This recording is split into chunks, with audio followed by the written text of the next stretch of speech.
Olá, pessoal, estamos ao vivo aqui diretamente da Rádio Naep para mais um Mercado Informal e hoje nós vamos falar de um assunto bastante interessante. Falaremos de como ficam os bancos nesse período aí pós-pandemia, quando tentamos restabelecer o funcionamento quase normal da economia. Junto conosco hoje, o nosso exclusivíssimo convidado está o Luiz Eduardo Gaio, o cara que é um dos professores de finanças de maior respeito da Universidade Estadual de Campinas. Gaio, obrigado pela sua presença, como sempre. A segunda vez que o Gaio vem aqui, a outra vez ele veio falar com a gente também sobre temas relativos à economia. Veio, inclusive, acho que com o Murilo, né? O Murilo estava junto com a gente como visitante, junto com o Gaio. E hoje a configuração está um pouquinho diferente. Hoje nós temos a Juliane, que está aqui com a gente. Juliane Carvalho, que é membro do NEAD, né, o nosso Núcleo de Estudos Avançados em Economia, Administração e Desenvolvimento, e, logicamente, que vocês reconhecem ele, Marcelo Bufa, o homem das políticas, o cara com o maior número de ações da Souza Cruz, né, um cara que adora tabaco, beleza? Bem, obrigado pela presença de vocês e todo mundo que nos assiste. Gaio, acho que todo mundo te conhece, mas fala um pouquinho aí de você de novo, para quem já faz alguns programas que você veio. Se eu não me engano, você veio na nossa 7ª edição e hoje é a nossa 22ª, já faz uns 3 ou 4 meses que você esteve aqui com a gente. Fala um pouquinho de você para o pessoal te conhecer. Então, boa noite a todos aí, nessa noite acalorada que a gente está passando recentemente aí com seus 40 graus aí no estado de São Paulo. E gostaria de agradecer primeiramente aí a participação, aí, o convite, né, o Christian me fez para falar um pouquinho sobre economia, no caso do setor de banco, e também gostaria de agradecer a participação aí da presente junto com a gente aí a Juliana e o Marcelo Bufa, né, para mim é um prazer estar participando aqui desse programa de vocês, é a segunda vez que eu participo com vocês aí. Bom, parabéns, né, 20 e poucos programas já, tá, mostra que é bem interessante, né, eu acho que é um programa que ajuda bem a sociedade a informar bem, né, o público universitário e qualquer outras pessoas que tenham interesse em participar. Bom, mas falando de mim, né,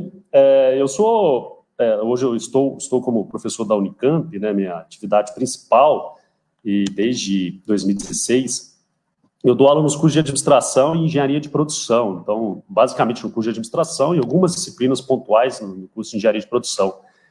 E eu leciono lá na cadeira de finanças, junto com os outros professores de finanças que tem lá. Então, eu dou aula especialmente de mercado financeiro, e finanças, matemática financeira, valuation, investimentos, né, que são disciplinas da graduação em administração. E no caso da economia, da engenharia, eu dou aula de economia, para o pessoal da engenharia de produção, né, porque lá na Unicamp a gente tem o Instituto de Economia separado, eu estou na Faculdade de Ciências Aplicadas, então quem leciona as disciplinas de economia para o curso de engenharia sou eu. Sou formado em administração, com a graduação, mestrado e doutorado em administração, né? Fiz o mestrado e doutorado aí em Ribeirão Preto, e hoje eu estou aqui em Limeira, no interior de São Paulo, aqui perto de Campinas, na Unicamp. E além de trabalhar, né, como professor e pesquisador na área de finanças e mercado financeiro, sou um investidor, pessoa física, né? Acho que muita gente hoje em dia, eu estou dentre os milhões de CPFs aí que está na Bolsa de Valores. Eu não entrei agora, já tem um tempo que eu estou lá, mas eu sou um dos milhões de CPFs aí que a gente vê lá na Bolsa de Valores. Então é um prazer, Cristian, muito obrigado aí pelo convite, você, o Bufa.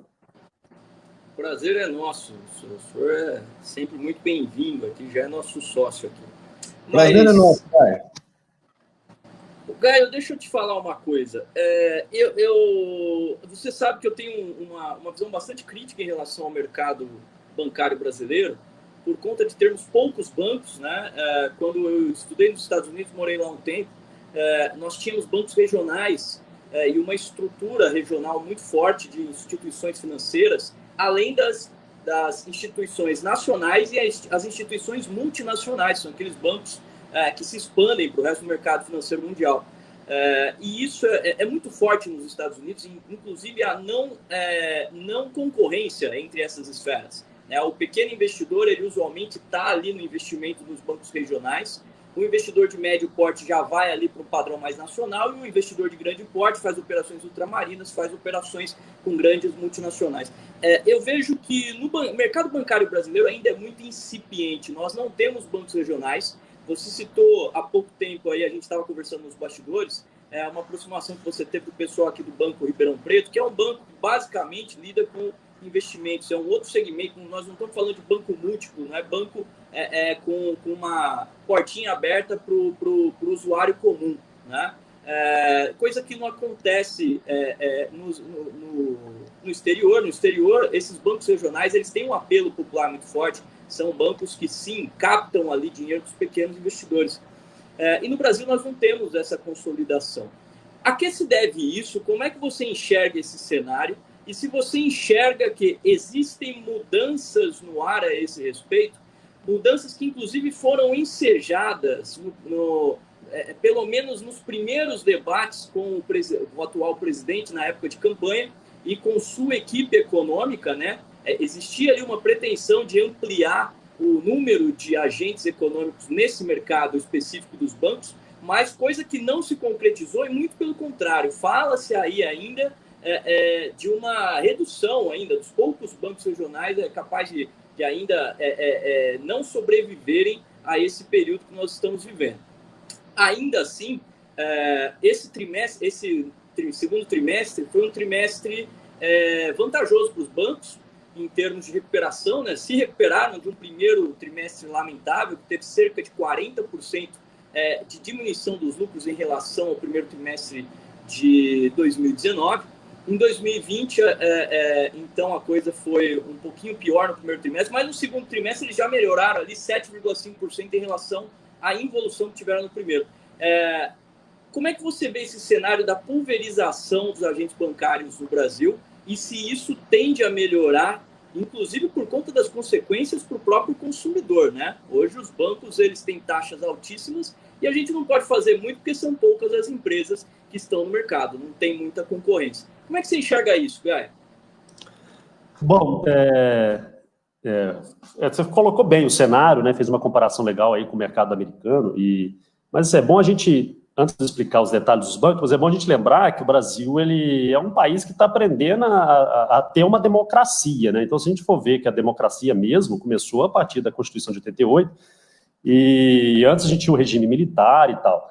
E aí, se a gente for ver desde aquela redemocratização do país, a gente tem o quê? A gente tem 2 presidentes só que conseguiram terminar o mandato. Se eu não tiver ruim de conta aqui, se eu não me engano, foi o quê? O Lula e o Fernando Henrique. O restante ou foi impeachment ou faleceu, né? Então, e aí assumiram os vices carregaram até o final. Mas, assim, só 2. Então, a gente fala, poxa, a gente tem 30 anos aí de redemocratização e só 2 presidentes conseguiram terminar. E aí... Os vices têm a tradição aqui, inclusive, de serem melhores que os titulares, né? Então, tem uma questão, é um ponto importante a se comentar depois. Mas, assim, só para a gente entender o contexto, aí nesse processo de 88 em diante, após regime militar, os militares eles mudaram a economia de uma certa forma que comprometeu toda a estrutura econômica e gerou o efeito inflacionário que a gente teve, que a gente ficou tentando combater, né, da década de 84 para frente, até em 94, ficamos uns 10 anos ou mais tentando combater esse efeito. E aí, a gente tinha um setor financeiro que era totalmente instável, né? O mercado financeiro era pequeno, as instituições, a gente está falando de Banco Central tem pouco tempo, tem 50, 60 anos do Banco Central, antigamente era SUMOC, né? Então, assim, o país ele foi se estruturando o sistema financeiro recentemente. E aí, daquele período para cá, o que aconteceu? Aquelas pessoas que perceberam esse futuro e viu que o Brasil era uma oportunidade de crescimento, entraram no mercado financeiro e fizeram fortuna no mercado financeiro, né? E aí a gente tem o quê? Tem quem comprou o Banco Itaú, o pessoal do Unibanco, antes de fundir, a gente tem o pessoal do Bradesco, Banesco, então, assim, dos bancos públicos, né? A gente tinha essas oportunidades dos bancos privados, eles foram crescendo e aproveitando esse mercado, que o Brasil foi se reestruturando, e eles enxergaram no longo prazo e entraram e foi comprando os demais. E aí, de certa forma, parece que o governo, da mesma forma que ele está na época assim, da tradição, ele estava preocupado em se resolver os problemas econômicos, ele acabou deixando com que essa concentração do mercado financeiro acontecesse, né? Então, infelizmente, hoje a gente tem o quê? A gente tem 5 grandes bancos aí que fazem parte, né, do market share quase que maior, assim, quase que total do sistema bancário. A fatia que vai para os demais é muito pouca. E aí esses 5 bancos, eles dominam. Então, quando você pega, você falou nos Estados Unidos, Os Estados Unidos tem muito banco, bancos regionais específicos. E aí o sistema financeiro nosso é muito diferente do americano, que aí vai um outro ponto que você citou. Os bancos aqui, pelo fato do nosso sistema financeiro, ele foi se reestruturando na medida do passar dos anos, e até hoje está se estruturando, né? Fez com que os bancos aprendessem a fazer de tudo. Então, os bancos, eles são bancos de investimento, eles são bancos comerciais, que é esse do varejo, que abre conta, fecha conta para a gente. Eles fornecem crédito à pessoa jurídica, à pessoa física, para comprar casa, para comprar carro. Ou seja, para corretora, se você quiser investir na bolsa. Ou seja, esses bancos, eles fazem de tudo, né? Lá nos Estados Unidos, não. Lá os bancos de investimento, os grandes bancos de investimento, Lehman Brothers e demais que tinham antigamente, eles eram só bancos de investimento, gerenciavam esses portfólios de pessoas bilionárias. Aqui não, aqui os bancos têm a parte do IB, que a gente chama de banco de investimento, mas tem a parte comercial, tem a parte do seguradora, tem as partes dos fundos de pensão, dos fundos de previdência. Ou seja, eles foram abarcando todas as oportunidades que foram aparecendo e crescendo, né? Aí, obviamente, a gente criou um monstro aí, que é o sistema financeiro concentrado em 4, 5 grandes bancos, e aí desses 3 privados e 2 públicos, né, que é o Banco do Brasil, a Caixa, e tem Itaú, Santander e Bradesco, a gente criou esse sistema financeiro, agora a gente não sabe como a gente faz com ele, né? E é uma briga, entra presidente, sai presidente, e essa tentativa a todo momento de tentar criar essa ruptura desse sistema financeiro para ver se eles conseguem se dissolver e pulverizar, né, que é essa palavra que você usou aí nos mais diversos setores da economia. Então, assim, beleza, então se a gente for ver a opinião dos presidentes, seja o presidente do Banco Central e seja os presidentes da República e os ministros da Fazenda e da Economia, eles sempre falam a mesma coisa, eles falam que a gente está sempre buscando, né, acabar com esse monopólio, esse oligopólio que a gente tem no setor bancário e tal.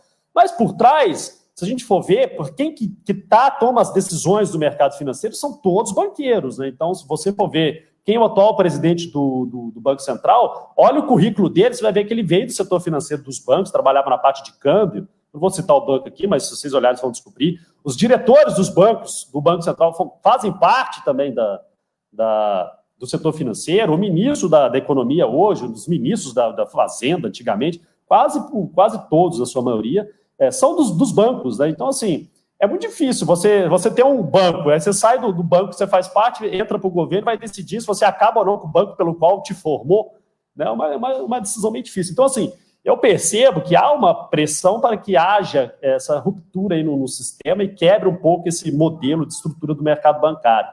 E o Banco Central tem feito os esforços para isso. Só que poderia ser mais forte, mas, assim, à medida do possível, vai implementando mecanismos para isso. O que ele não faz é bater de frente com esses bancos e usar o poder hierárquico que o Banco Central tem, que ele é um órgão regulador, né? Ele evita bater de frente com esses bancos e quebrar essa estrutura, né, mais forte, porque o Brasil precisa dos bancos, querendo ou não, é ideal que tenha vários, mas a gente precisa do sistema financeiro sólido, que ele faz com que o dinheiro chegue na ponta, né? Então, o dinheiro que eu deposito na minha conta, ele vai ser emprestado para alguém no futuro. Então, eu preciso desse sistema que empreste esse dinheiro lá na ponta, para o trabalhador, para a empresa, para o mercado. Então, assim, o Banco Central ele tenta, na medida do possível, ir comendo pelas beiradas, se pode dizer, para conseguir quebrar essa estrutura de mercado e fazer com que melhore isso. Aí, se a gente for ver nos últimos anos, eu acredito, se a gente olhar, assim, a gente teve um momento que concentrou muito. Hoje, eu vejo que a gente está, cada dia que passa, melhorando isso daí. Recentemente teve umas políticas meio salgadas de tabelamento de preços de crédito, que a gente não via isso antes, né? Então, assim, o banco criou um mecanismo que, se você pegar o histórico da taxa de juros do cheque especial, que antigamente era 500%, 600% ao ano em alguns bancos, o Santander ele cobrava 15% ao mês. Hoje ele cobra 7%, cobra 8%, né? Aí você fala, poxa, então o que aconteceu? O Banco Central foi cada vez mais forçando com que esse crédito chegasse mais barato lá na ponta, né? Só que ele não pode também exercer muito essa autonomia, forçar muito, porque o Brasil ainda tem um problema de educação financeira, né, infelizmente. Então, assim, o que tem a ver o problema da educação financeira? Que faz com que as pessoas caiam nessas armadilhas financeiras e acabam não conseguindo honrar os seus compromissos. E não honrar os compromissos quando você pega um dinheiro emprestado e demais, faz com que a gente não pague aqueles compromissos e aí eleva o risco do crédito do sistema financeiro, que eleva a taxa de juros. Ou seja, a taxa de juros do sistema hoje, ela é alta no Brasil e comparado com os demais países, ela é muito alta, ela é um dos maiores campeões aí, mas, por outro lado, dentro dela tem um fator risco do crédito muito grande. Então, assim, o Banco Central ele tem que atacar em todas as pontas, né? Eu tenho que quebrar esse monopólio, eu tenho que contribuir para a educação financeira, eu tenho que fazer um sistema financeiro sólido, eu tenho que permitir outros bancos entrando, esses bancos não podem quebrar. Então, assim, é uma gestão complexa do sistema financeiro. Recentemente, a gente teve, o Banco Central autorizou, né, a criação das fintechs de crédito, ou seja, permite que essas fintechs forneçam crédito e entrem no sistema pegando dinheiro emprestado das pessoas e emprestando para as empresas. Né? Isso foi regulamentado tem 2, 3 anos. Deu um boom de fintechs no mercado, só que aconteceu igual aqueles indicadores do Sebrae, né?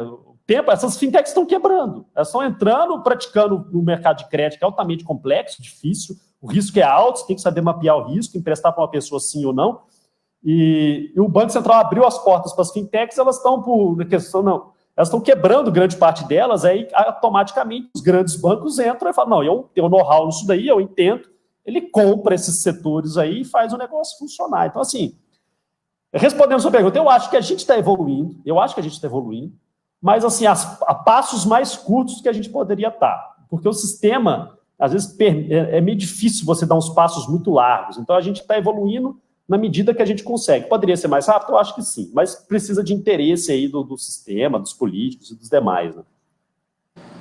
Você citou aí na sua fala a questão do juro brasileiro ser um dos mais altos.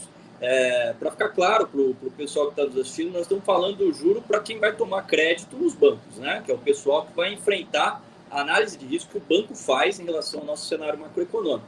Porque hoje nós temos um cenário de taxa Selic baixa. Nós vamos falar um pouquinho disso da taxa Selic. Eu tenho certeza que você tem observado a política do Copom a respeito disso, e acho que você tem o mesmo receio que eu tenho, porque a gente já chegou a se falar nas mídias sociais a respeito disso. Mas falando um pouquinho dessa questão do spread bancário, que é essa diferença entre a taxa básica da economia, usualmente no Brasil a taxa Selic, e a taxa na ponta de quem precisa de crédito ou para investir ou para consumir, né? Hoje nós temos esse tipo de crédito lá na ponta do tomador, que é um dos maiores do mundo, como você bem citou. Que tipo de impacto isso causa na ampliação do risco? Porque nós temos juros altos para quem toma empréstimo por conta do risco. Só que se a gente não tiver uma expansão da produção, eu entendo que nós não teremos um meio de sair do buraco, que é esse nível de desemprego que estamos, e a falta de produtividade no nosso setor, que gera realmente riqueza, que é a indústria, a área de serviços, etc. Então, levando em consideração que acreditemos que o sistema financeiro seja colateral a esse que gera riqueza, né?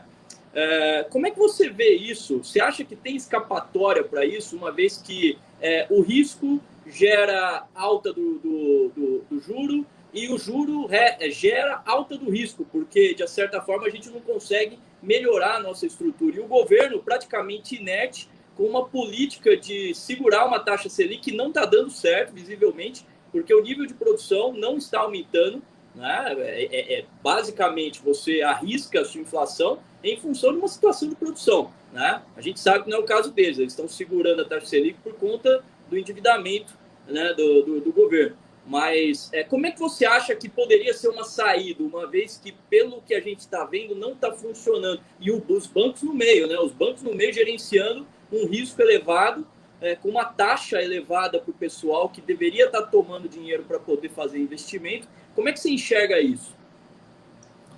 Então, o Banco Central e o governo ele entrou numa sinuca de bico agora, assim, já no começo da pandemia, que ele tentou diversos mecanismos para tentar sair dela e impedir que tivesse um problema econômico maior, né?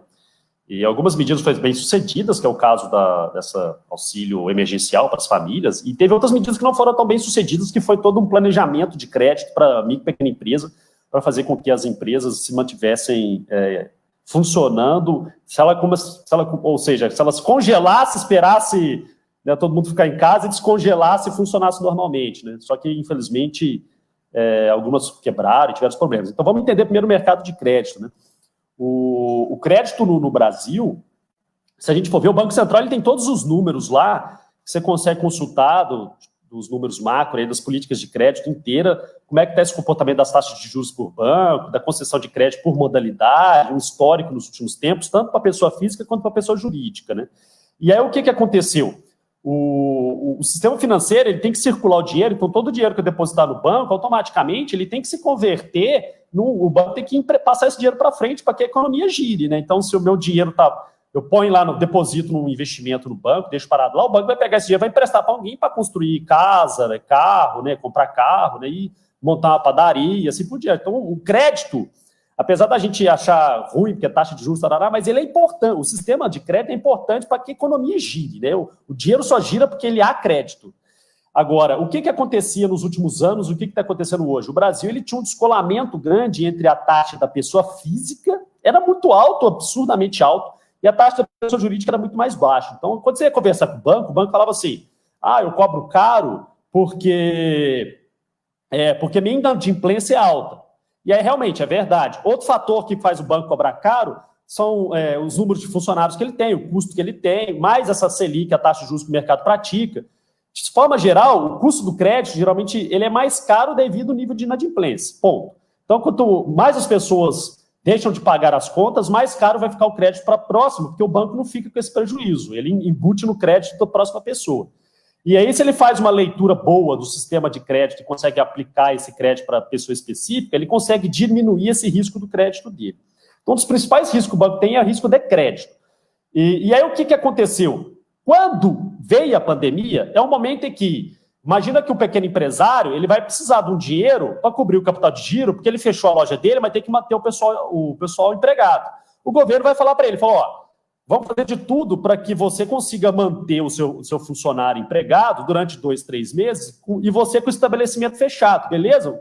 Aí o pequeno empresário falou, beleza, o que eu vou fazer? Aí o governo falou assim, beleza, então vamos fazer o seguinte, você não vai precisar pagar fundo de garantia agora, você vai pagar depois, todos esses encargos trabalhistas você pode deixar para depois. Então o governo ele foi desenhando políticas econômicas para que as pessoas mantivessem os empregados e não gerasse esse desemprego que gerou agora de 3 milhões. E aí falou assim, para o Banco Central, aí o pequeno empresário falou assim, legal, beleza, então não vou precisar pagar tributo agora, não vou precisar pagar fundo de garantia, nem os encargos trabalhistas, tudo bem. Mas preciso de grana para pagar o salário. E aí, o que eu vou fazer? Ele falou, então beleza, então os bancos, o que o governo fez? Falou, IOF eu não vou cobrar até dezembro. Agora, em outubro, o Bolsonaro adiou até dezembro. Então, até dezembro não tem IOF, está zerada a alíquota de IOF de crédito. Então, toda operação de crédito gera IOF. Então, operação de câmbio, crédito, investimentos em títulos. Ela tem IOF. IOF é 3% ao ano, mais 0,38%. Então, e aí 3% ao ano, mais 0,38% pesa um pouquinho na balança do crédito, né? Mais as tarifas, né, que o banco cobra, mais os juros. Então, assim, ele tirou pelo menos assim, juros é do banco, mas eu tiro o crédito, o IOF. Aí cai o custo, né? E ele foi tirando tudo que era... liberou outra coisa que chama toda vez que a gente deposita um dinheiro no banco, o Banco Central retém parte desse valor justamente para controlar esse fluxo de moeda. Aí o que o Banco Central... Compulsório. O Banco Central falou, eu vou reduzir o compulsório, vou injetar, né, R$1 trilhão aí na economia, com essa redução do compulsório, e aí vai girar esse dinheiro. Aí o banco vai falar assim, banco, agora você não tem desculpa, você já está com o IOF mais barato, de graça, você já está com o compulsório menor, você já pode usar mais recurso. Eu já te limpei esses encargos trabalhistas. O que mais que você quer, né? Então, e aí o que aconteceu? Foi simples. O banco falou assim, eu não vou emprestar, por um motivo simples. Você quer que eu empreste dinheiro para uma pessoa que não vai estar vendendo durante 3 meses, fechado? O banco falou assim, não, eu não vou emprestar. Então, assim, o crédito não chegou na ponta. O dinheiro empoçou no sistema financeiro. E aí o Banco Central ficou desesperado, falou, poxa, esse dinheiro tem que sair, tem que fluir, tem que ir para o empresário, ele tem que pegar esse dinheiro e pagar os funcionários dele.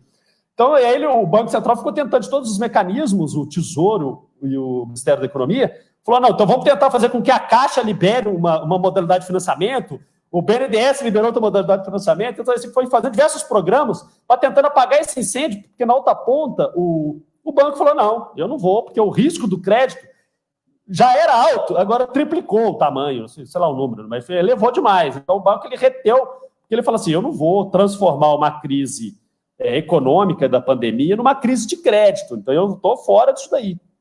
Então automaticamente gerou essa distorção na economia, que aí os bancos o governo, a todo momento, ficou tentando achar um mecanismo para que esse crédito chegasse na ponta, de todos os jeitos possíveis, usando os bancos públicos. E assim, chegou muito menos do que ele imaginava, ele teve que cobrir com outras formas, esse auxílio foi uma delas, a prorrogação do auxílio, e infelizmente ele não conseguiu cobrir tudo aquilo. E aí, automaticamente, o que aconteceu? Aconteceu o que a gente esperava, mas assim, buscava não acontecer, que é o falecimento de CNPJs, né? As empresas foram dissolvendo, acabando. Se você rodar no centro da cidade, você vai ver várias lojas, em shopping principalmente, que não abriu mais. Então, assim, aconteceu, e isso gera um efeito em cascata, que acontece o desemprego daquelas pessoas, que aí gera um desemprego em massa, né? E aí, infelizmente, aconteceu isso. Agora, falando do lado, esse é o cenário do crédito atual, né? E aí depois eu vou voltar a linkar, quando for falar de Selic, eu vou voltar a linkar também o que aconteceu no cenário do crédito. Falando da Selic, o que foi? O Banco Central, ele optou por uma política de expansionista, que a gente fala, né? Ou seja, ele optou por injetar liquidez no sistema. Por que ele optou? Porque todos os bancos optaram, os bancos que eu falo, os bancos centrais, né? A gente pega o Banco Central americano, o Banco Central da Europa. Se a gente pega o gráfico, eu tenho esse gráfico da quantidade de M2, a gente chama que é a quantidade de dinheiro em circulação no sistema, ele explodiu o número nesse ano, muito mais que na crise de 2008. Assim, foi uma coisa, se a gente olhar o gráfico, a gente não acredita. Então o Banco Central injetou liquidez no sistema. Como que ele fez isso, né? De várias modalidades. O Tesouro lá, né, pegando dinheiro via títulos públicos e injetando aí, pegando dinheiro num prazo mais longo, tentando injetar isso via... pelo governo federal, no auxílio emergencial, e o Banco Central reduzindo a taxa de juros. Então, ele foi forçando a barra e reduzindo a taxa de juros Selic, que essa taxa de juros, para a gente entender o contexto dela, né, ela é uma taxa de juros que serve para praticar operações de curto prazo. Então, a Selic, se ela está em 2% ao ano hoje, ela é usada para o Banco Central rolar os títulos que ele tem. Então, o Banco Central ele pega os títulos do Tesouro Nacional e fica rolando para os bancos, né? Então, todo dia, por lei, os bancos eles não podem fechar as suas operações no negativo. Então, eles têm que fechar o caixa ou zero ou positivo. E aí, como eles emprestam muito dinheiro, pegam muito dinheiro, fica esse débito, crédito aí, ele não bate. Para ele bater no final do dia, o que ele faz? Os bancos têm dinheiro sobrando, eles emprestam, os bancos têm dinheiro faltando, eles pegam emprestado. E aí tem outro ponto também, né? Os que precisam de dinheiro pegam emprestado, os que têm dinheiro sobrando, tem uma coisa que a gente fala o seguinte, que dinheiro na mão de banco queima na mão do banco. O banco não gosta que o dinheiro fica parado lá. Então, fechou o dinheiro está parado no caixa, tira esse dinheiro, queima na mão, passa para frente.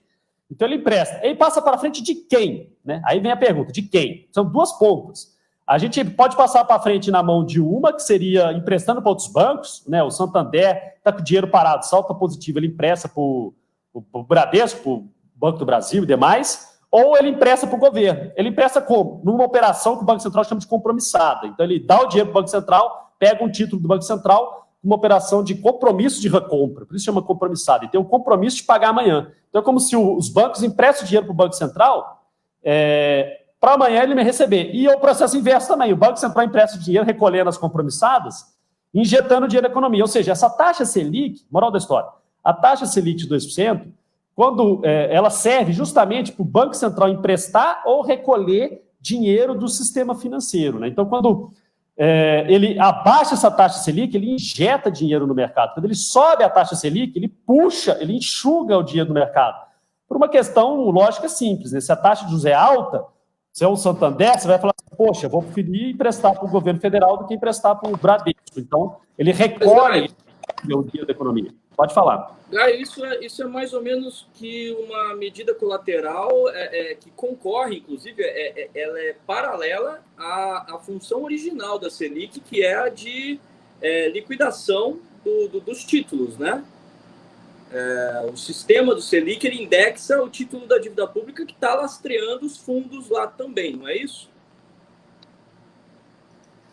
Mais ou menos. Então, para a gente entender mais ou menos como é que funciona. Existem dois personagens, né? Existe o Tesouro, que emite os títulos dele, existe o Banco Central, que rola os títulos e faz a operação compromissada, que fica comprando e vendendo esses títulos. Agora, para a gente entender, o Tesouro, hoje é quarta-feira, amanhã, que é quinta-feira, tem os leilões das LFTs, que são aqueles títulos indexados a Selic, né? Então, o que acontece? Quem pode participar desses leilões? São duas pessoas que participam dos leilões, o Banco Central e os dealers. Os dealers são bancos, né, previamente cadastrados, que têm autorização para participar daquilo. Então, para a gente entender... Inclusive, os produtos deles precisam estar registrados hoje pela Bolsa, né? Antigamente nós tínhamos a CETIP, para a composição interna desses produtos com esse tipo de letra, não é isso? Vou desenhar o cenário para falar a diferença de Selic e CETIP, aí eu contorno isso daí. Beleza. Então, o que os bancos fazem? Os bancos, eles entram e compram os títulos de Tesouro. O Tesouro pega esse dinheiro e usa para pagar suas dívidas, né? E aí forma aquela dívida do governo federal que está em quase, hoje está 80 e poucos por cento do PIB, né? Que é aquela dívida bruta do governo. Tesouro. O Banco Central, o que ele faz? Ele pega também no Tesouro esses títulos para ele rolar nessas operações compromissadas de um dia útil. Então, ele enxuga esses caixas que sobram na ponta dos bancos, todo do sistema, e rola para o dia seguinte ele distribui de novo. Aí ele enxuga esse caixa, todo o caixa que está no sistema, no dia seguinte ele distribui de novo. Quem faz isso? O Banco Central, com os títulos do Tesouro, só que ele compra um título para vencer, esperamos, 2025, e rola ele todo dia, né? Então ele faz essa compromissada, ele lança para pegar amanhã, para pagar amanhã, e assim por diante. Aí, só para a gente entender, aonde que o Banco Central faz isso? O Banco Central usa um sistema que chama Selic, Sistema Especial de Liquidação e Custódia. E é um mercado que a gente chama de Open Market. Então, o Banco Central, ele faz essas operações no sistema Selic. Então, a taxa Selic é justamente a taxa que o Banco Central vai perseguir pela rolagem desses títulos. E aí, só para a gente entender, assim, existem duas Selics, né? Existe a Selic Meta, que o Copom estabelece, que fala assim, de 45 em 45 dias, o Copom determina, a Selic agora é 2%. Beleza. Aí o que acontece com a mesa de operações do sistema Selic do Banco Central? Eles vão tentar mudar essa taxa de juros dos títulos de forma com que chegue próximo aos 2%, né? É difícil bater, porque todo dia muda. E aí eles vão tentar competir para chegar próximo dos 2%. Só que a gente está falando de título que vai vencer ano que vem, daqui 2 anos, daqui 3 anos, daqui 5 anos, título indexado no IPCA, título pré-fixado. Então, assim, na média, tem que chegar próximo às 2%. Mas como ele faz isso todo dia, então ela é uma taxa diária, né? Então, todo dia ele vai tentar chegar próximo aos 2%. Então, é isso. Agora, a taxa que o título, que o Tesouro vai oferecer é outra taxa. Ela segue o que o mercado determina, porque a gente chama de curva de juros. Então, o que o mercado faz? O mercado, ele já precifica de acordo com o risco, tudo é risco, né? Então, ele precifica com a chance do Tesouro dar o calote em mim. Então, o que ele faz? O Tesouro fala assim, eu vou emitir um título para 2026, né? Aí ele fala, poxa, daqui 5 anos, daqui 6 anos, o que pode acontecer? 5 anos e pouco. Eu acho que o governo vai quebrar, vai ter dificuldade para pagar suas dívidas. E aí, quanto que o Tesouro está oferecendo? O Tesouro está oferecendo 6% para o título para daqui 2026. O mercado fala, eu não compro.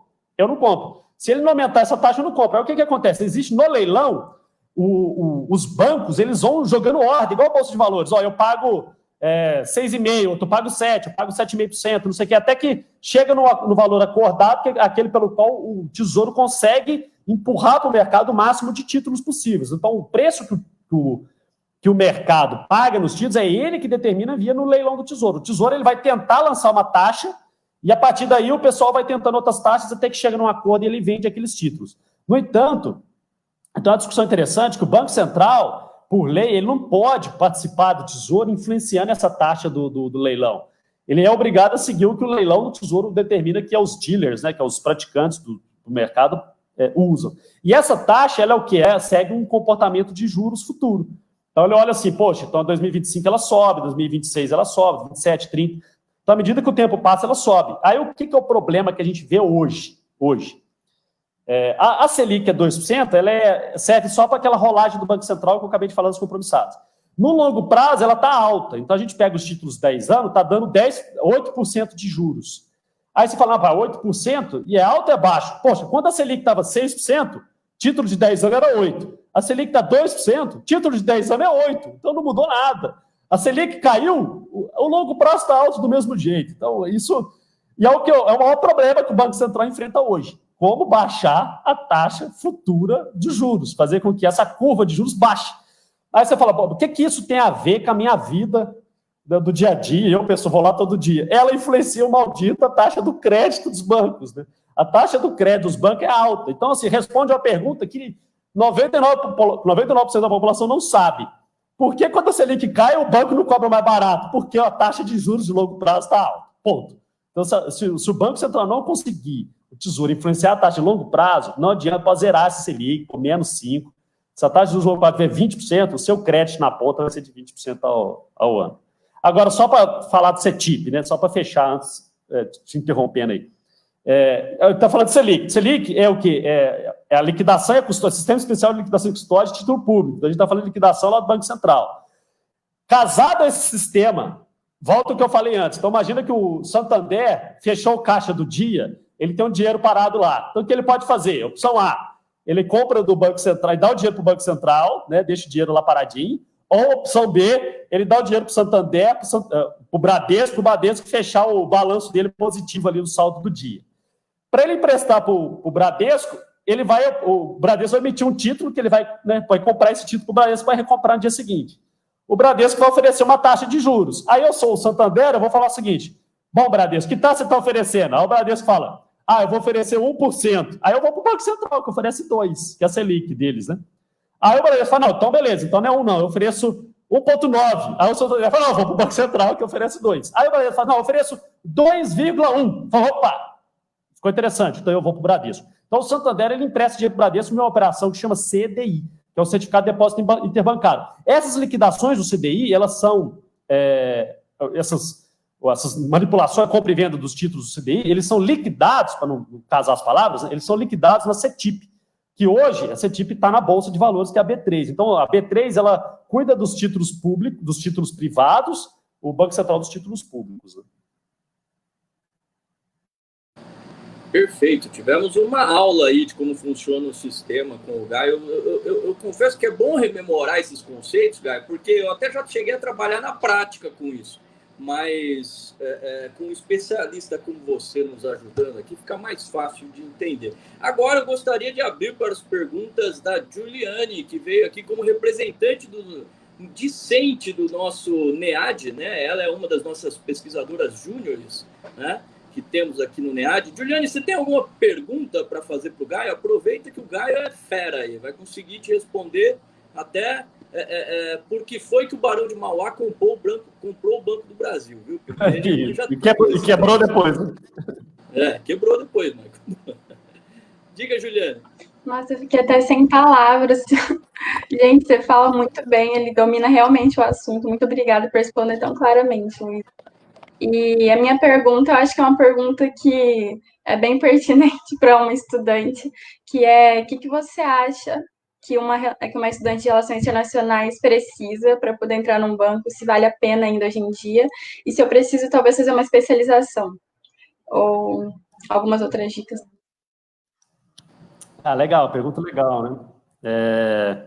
Bom, é o seguinte, o sistema financeiro brasileiro, apesar, como o Cris já mesmo desenhou, né, é um sistema mais concentrado, que é um dos, né, mais concentrados da economia do mundo. Então, se a gente for ver, vou responder a sua pergunta só para você ver o quanto atrativo é o sistema financeiro, né?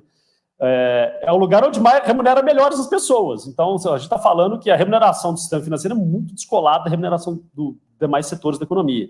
No entanto, a gente está falando que o banqueiro mais rico do mundo é brasileiro, né? Então, você já pensa que já ganhou muito, né? E o salário de diretor chega a mais de R$1 milhão por mês. Seu José, né? Lá no banco eles chamam ele de Seu José. Aliás, o Safra. Uma coisa legal do Safra é que o pessoal se cumprimenta lá falando Shalom, né? É um pessoal que, apesar da maior parte não ser hebraico, o pessoal adota a religião do dono. O Safra é uma trilha de sucesso aí, né? E aí, para quem também vai viajar, vai comprar dólar lá no Safra, lá do aeroporto, é aquela cotação monstruosa, né? Então, você está lá na sala de embarque, você falta 20 minutos, aí você lembra que não comprou dólar, você está lá, aí você olha no Safra, fala, não, vou comprar dólar, chega lá, a cotação está R$7 o dólar, você quer matar, que é banco. Mas, assim, voltando à sua pergunta, então, assim, é um setor que, de um lado, tem as melhores remunerações, né? se você pega salários de alta direção. Do outro lado, é um setor muito concorrido, que tem uma pressão muito grande, tem um nível de estresse muito alto. E aí eu pergunto, pô, vale a pena entrar no banco? Se você tiver estômago e vontade de abdicar toda a sua vida para entrar no setor financeiro e dedicar 24 horas do seu dia para aquilo, vá. Então você vai para São Paulo, vai entrar num banco lá no Itaú, no Santander, e aí você dedica 100% àquilo. Lá é altamente competitivo, é todo mundo querendo te passar a perna, mas se você for aquela mosquinha branca que conseguir virar um diretor, é R$1 milhão por mês, né? Agora, como que eu consigo estreitar esses meus caminhos para chegar lá, né? Antes disso também, outra coisa fundamental, a gente entender o que é o setor financeiro. A gente tem a ponta, que é o varejo, que eu vou trabalhar numa agência da minha cidade, né? Então, essa é uma ponta. E tem outra ponta, que é o administrativo, que é a parte que já é tudo São Paulo. Aí já foge, 100% São Paulo. Então, você tem que ver o que você deseja. Segunda coisa, assim, como que eu consigo galgar e chegar lá?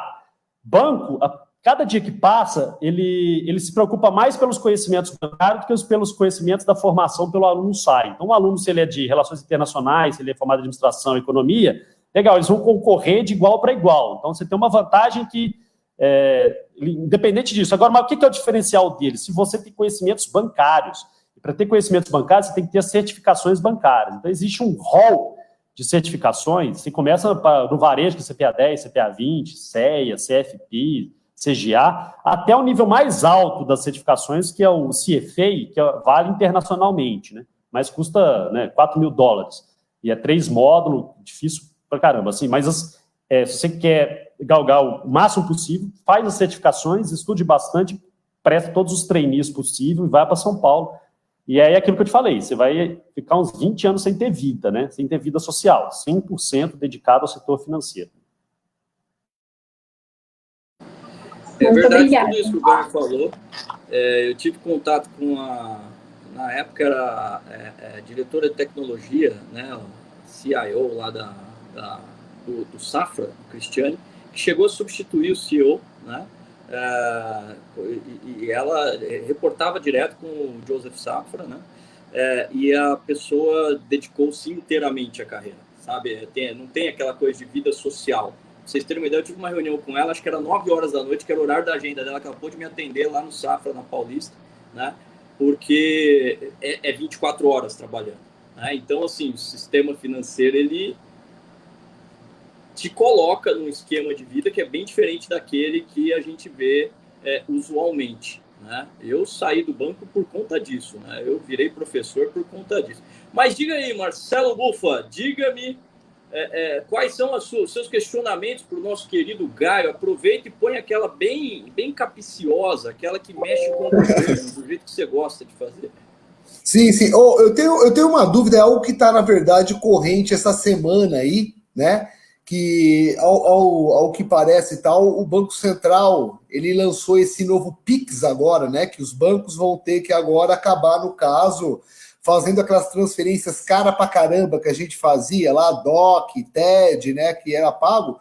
Então, o Banco Central, acho que acabou, eu não sei se foi uma intervenção, se foi uma imposição, é aquilo que você estava explicando no começo do programa, que é a regulação que o banco estabelece, né? Mas Gaio, dá para você contextualizar, porque o Banco Central, ele acaba, no caso, eu não sei, seria isso, impondo uma medida que, na verdade, já era algo que era viável para os bancos eletrônicos, assim, esses de startup, como a gente, sei lá se é assim que chama, nesse sentido?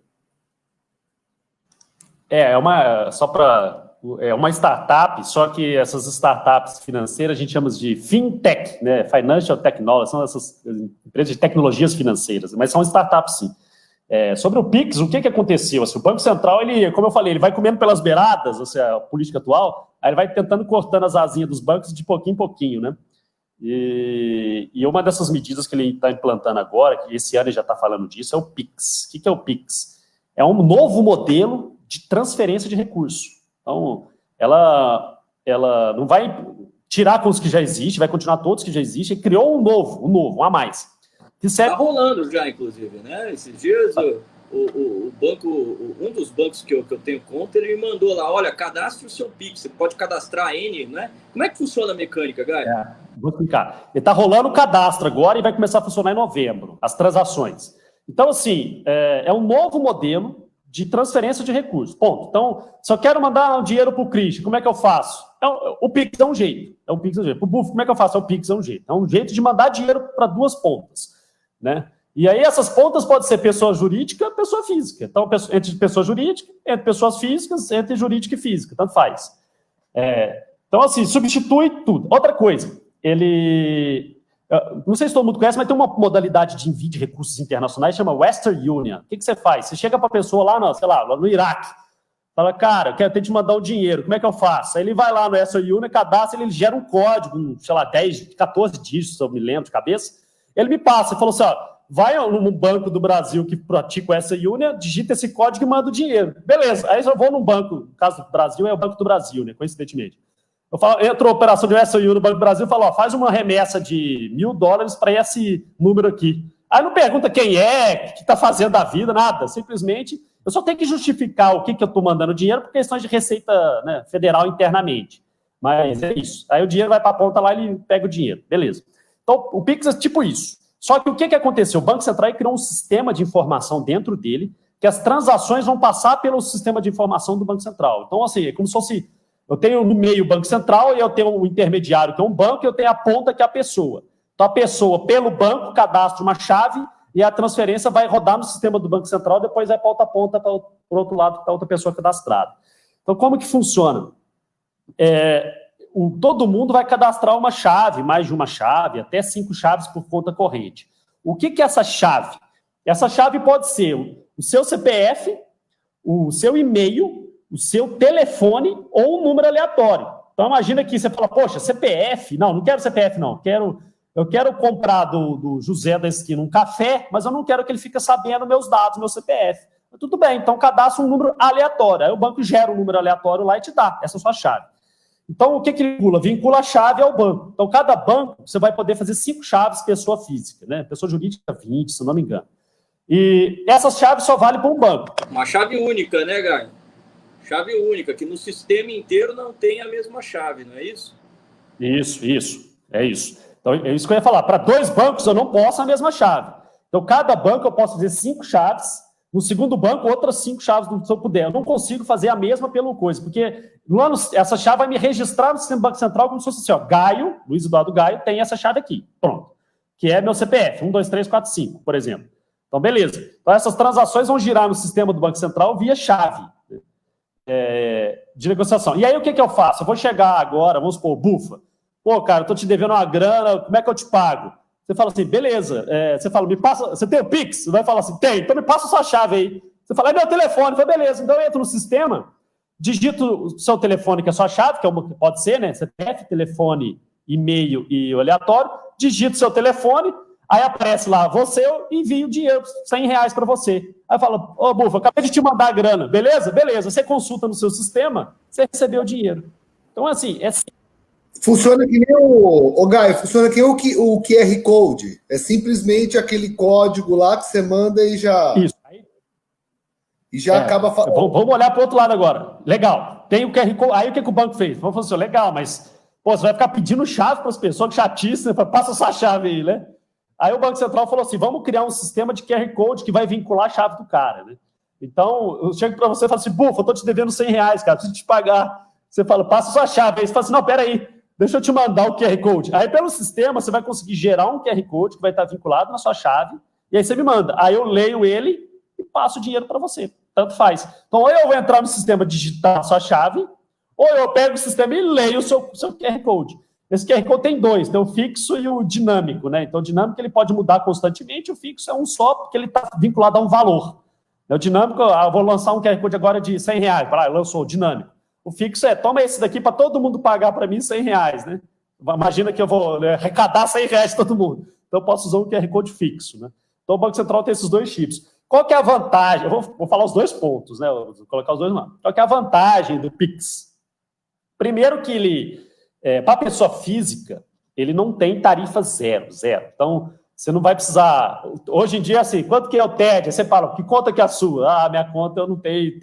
Não é do mesmo banco, então tem que fazer o TED ou o DOC.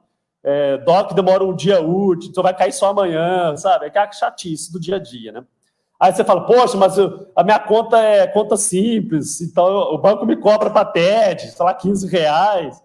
Então a gente tem esses problemas, esses percalços. Lá, o Pix não tem taxa nenhuma, primeira coisa. Segunda, é 24 horas, então 4 horas da manhã você me liga, Guy, você não vai me pagar, não? Eu falo assim, vou, passa sua chave aí que eu já te pago. Então 4 da manhã já cai o dinheiro na sua conta instantaneamente, vai demorar frações de segundos aí para você conseguir perceber. Então você vai no estabelecimento, você vai lá, você compra café, qualquer coisa.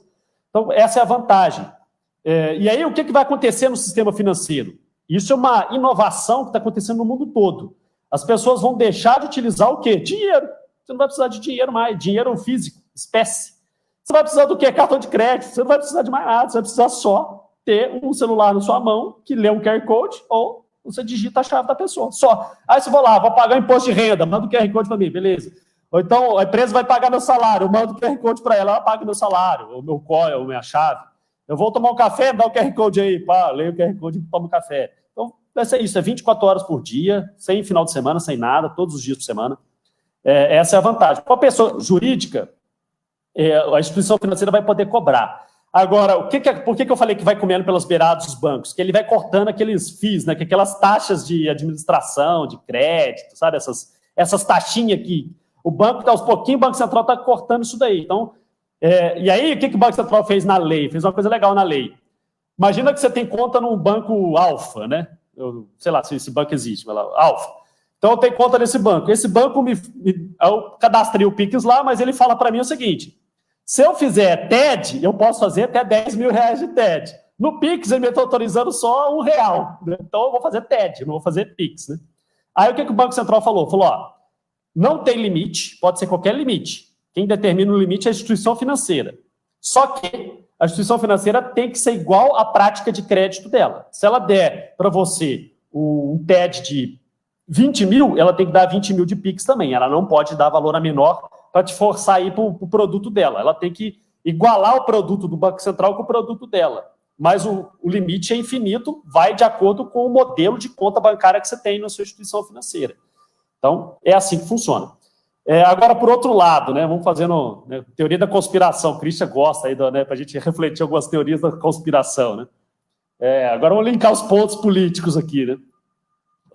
Todas as transações... Imagina que todo mundo faça tudo por Pix. Então, todas as transações de todas as pessoas do Brasil vão circular na base de dados do Banco Central. Então, o governo ele vai ter a capacidade de ver tudo que todo mundo faz. Todas as transações financeiras, né?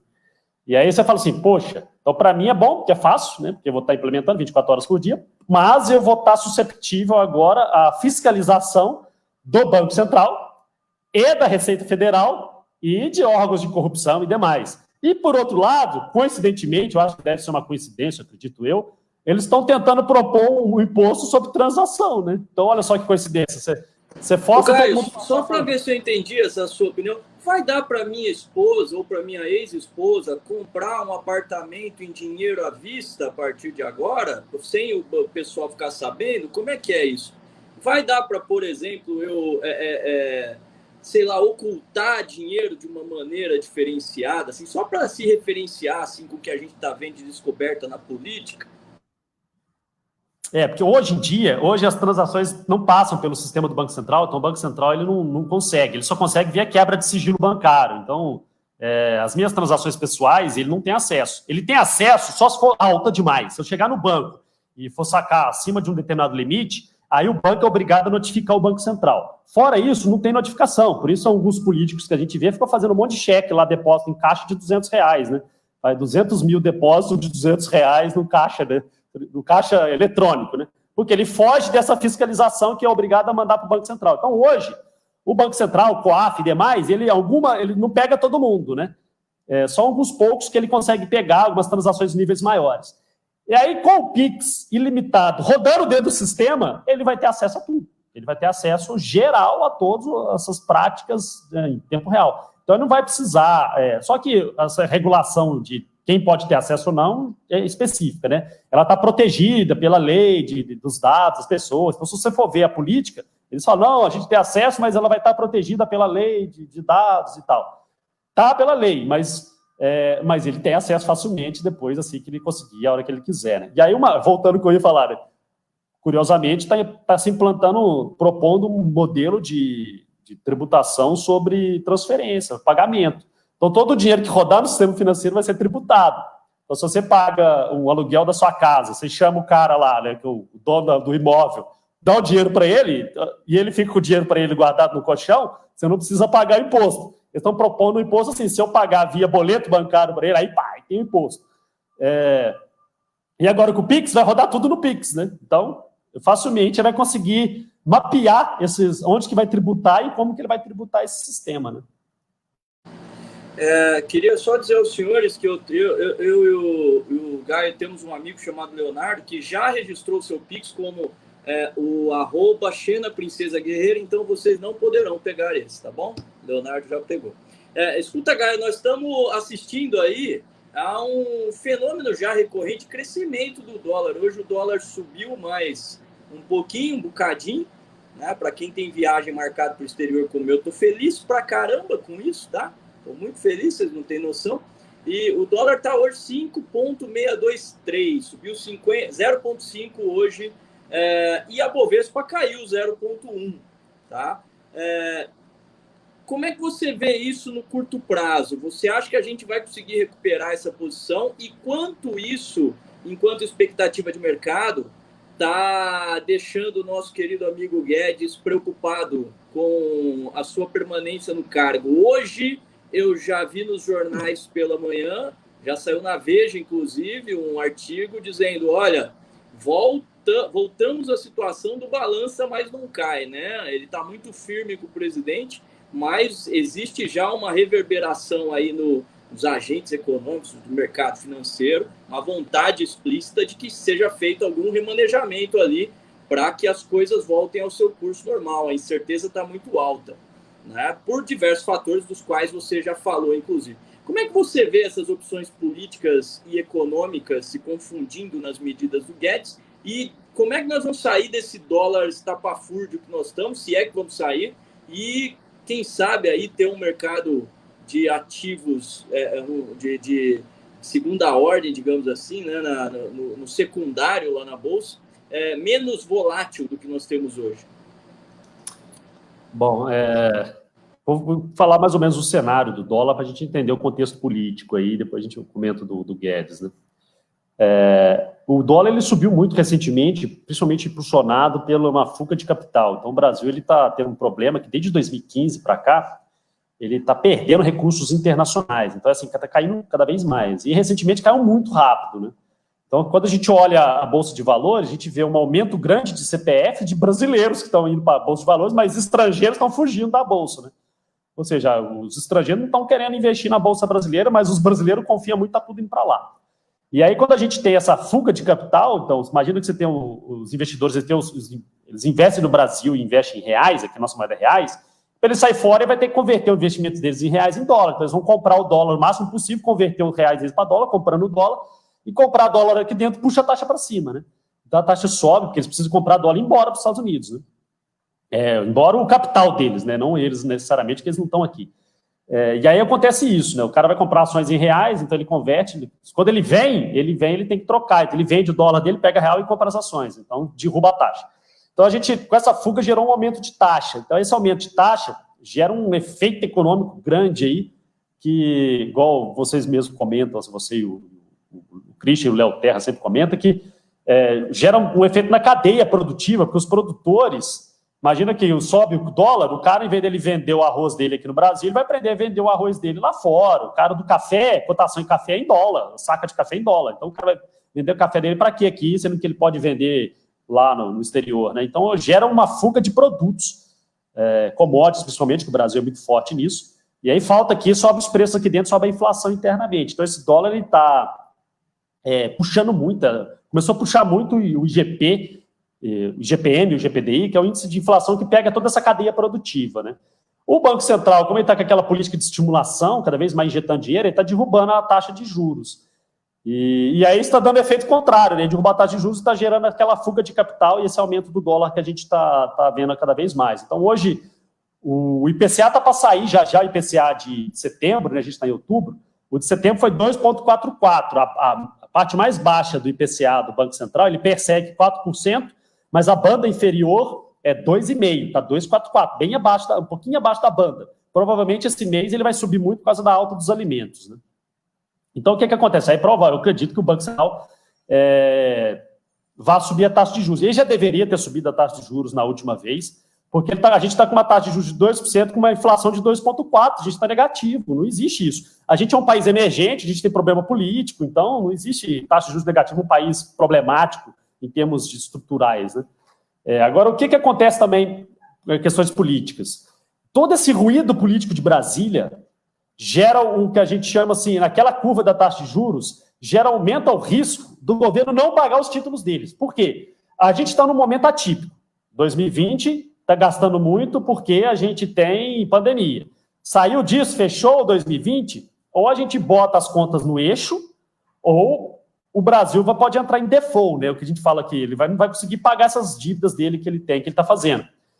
E aí, automaticamente, esse risco político, o mercado financeiro entende o seguinte: poxa, se está tendo risco político, então ano que vem a gente vai estar ferrado com essas contas públicas, não vamos conseguir colocar em ordem as contas públicas, vai acontecer o que a gente já está acontecendo esse ano, a gente não vai conseguir equacionar igual sempre foi equacionado. A gente não vai conseguir pôr no trilho o país. E aí o mercado financeiro tem duas opções: ele foge, vai para os Estados Unidos, ou ele cobra um risco, uma taxa de juros maior por título, faz com que a taxa de juros de longo prazo suba, né?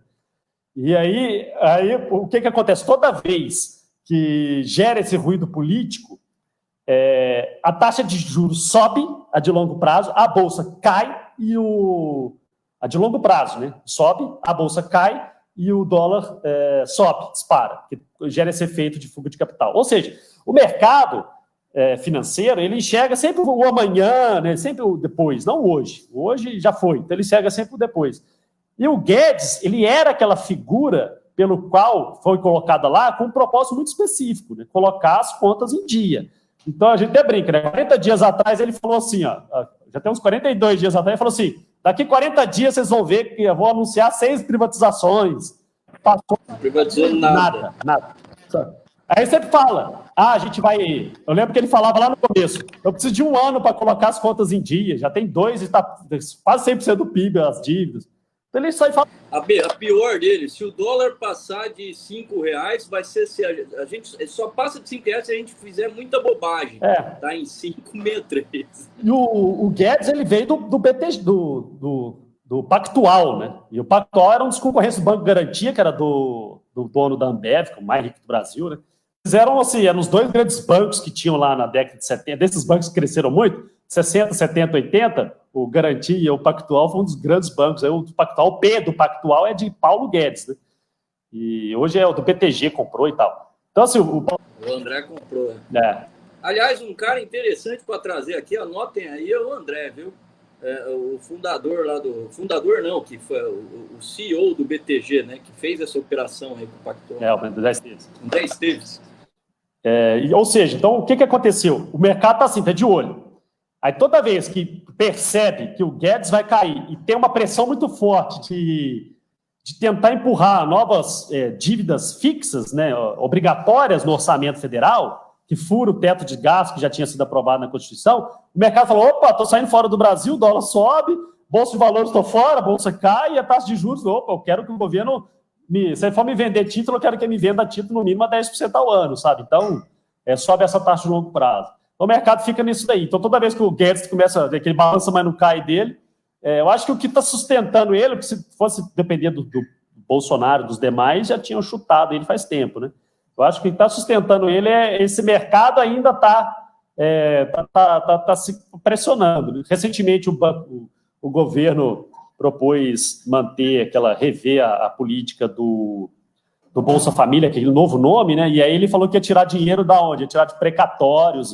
Aí o mercado financeiro falou: você tá louco, precatório, vai deixar de pagar o pessoal, não faz sentido. Sabe? Precatório é uma dívida que já foi ganha, já está transitada em julgado, só está esperando o governo pagar e fala: não, vou pagar depois. Mas então faz sentido, né? E aí a bolsa caiu, eles não entenderam. Eu falei, por que o mercado não entendeu? Eu falei, meu cara, você tá fazendo o quê? Você está falando que vai gastar mais e deixar o gasto que já está pronto para depois? Não faz sentido isso. Então, o setor político está isso, tá desse contexto aí.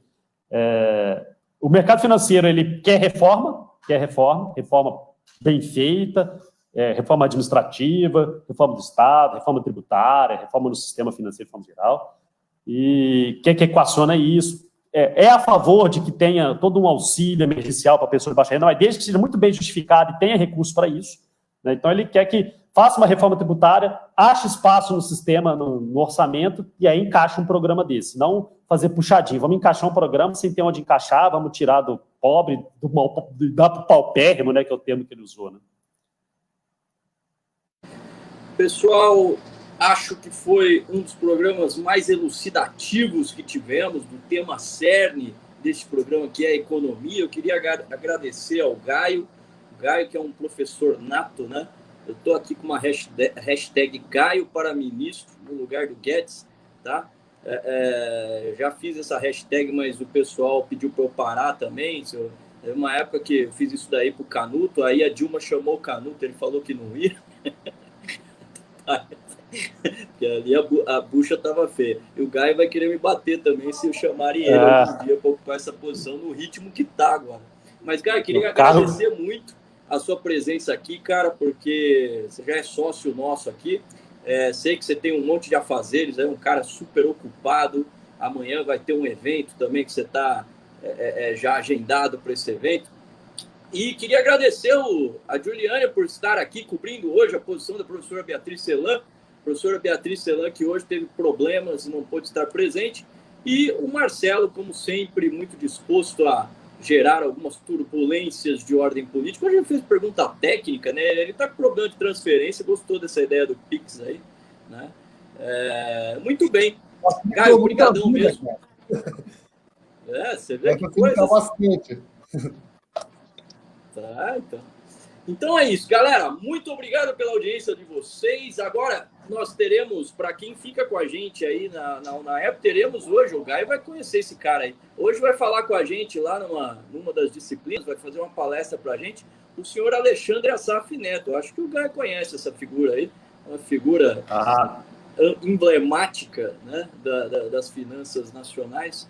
E me despeço a todos dizendo que semana que vem nós vamos falar sobre saúde. Estará com a gente aqui o Adriel, que é consultor da área de saúde. O Gaio já sabe de quem estamos falando.